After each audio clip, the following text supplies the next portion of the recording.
আমার ট্রিটমেন্ট করতে দিচ্ছে না জেল কর্তৃপক্ষ। মনে হয় মারা যাচ্ছি, প্রস্রাবের রাস্তাদের ব্লিডিং হয়ে ইনফেকশন হয়ে গিয়েছে, পায়ের নখ তুলে ফেলেছে, ইনফেকশন হয়ে গিয়েছে। শফিউল বাড়ি বাইরে ব্যবস্থা করলেন।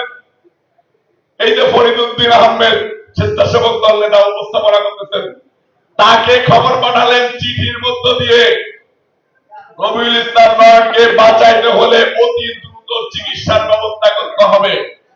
একজন মানুষ জেলখানায় সে নিজেও বিপদে, তাকেও রিমান্ডে টর্চার করা হচ্ছে।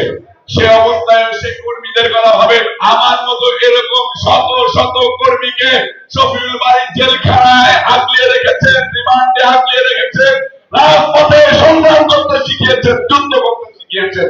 সেরকম একজন নেতার আজকে 5 বছর বিয়োগ হয়ে গিয়েছে। ভাবতে পারি না, চিন্তাই করতে পারি না। শফিউল বাড়ি বাবু আমাদের মাঝে হাজার